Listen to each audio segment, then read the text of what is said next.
when I go outside, whether I'm going to church or I'm shopping or I'm going to a Black party or different events, I mean, naturally judgments and assumptions arise.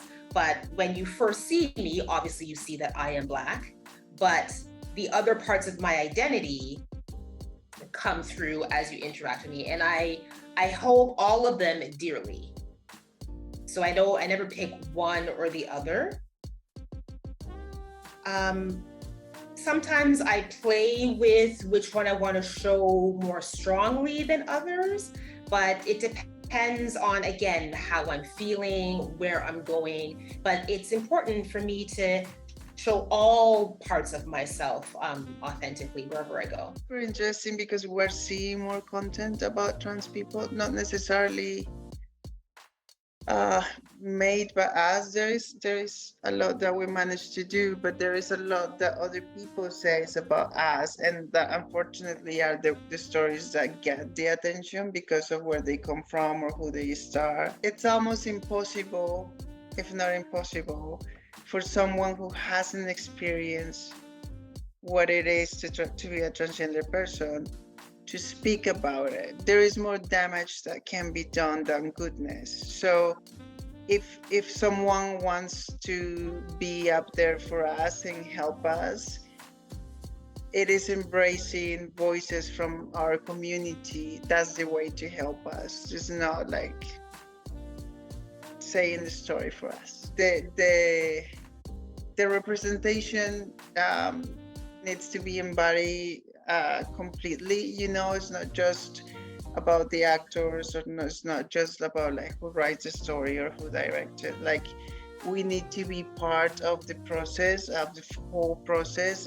Better if we are part of the beginning and we are with it throughout. Movies like Boys Don't Cry have kept me trapped and afraid, and like that I had this idea that I couldn't be loved if I was trans. And then my transition proved absolutely the opposite.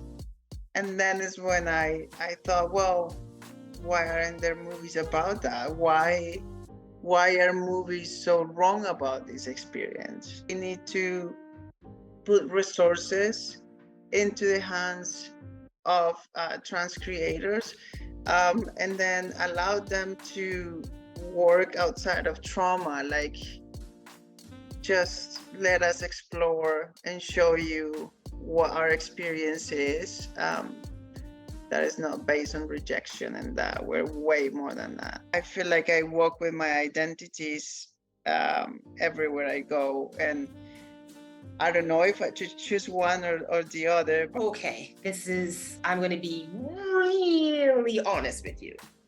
Based on what I see. From a little girl, 4 years old, up until now, I've seen countless films, countless TV shows with Black people in it, and I love them, definitely.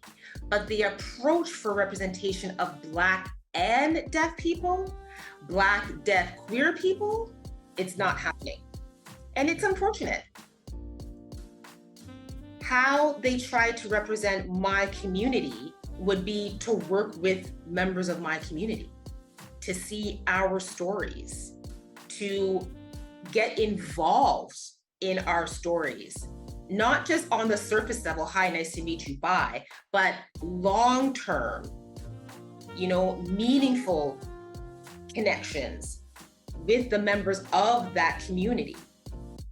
Black interpreters, case in point, Black people in the deaf community, Black people in the queer community, we're all here. And so the business of just hearing people, just Black people who are hearing that ableist approach, it's very problematic.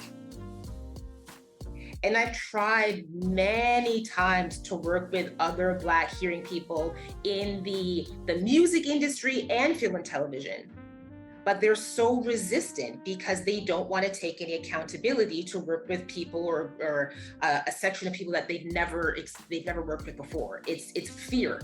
That's all it is.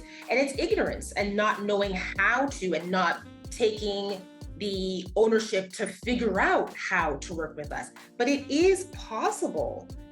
It is possible. I mean, you're here.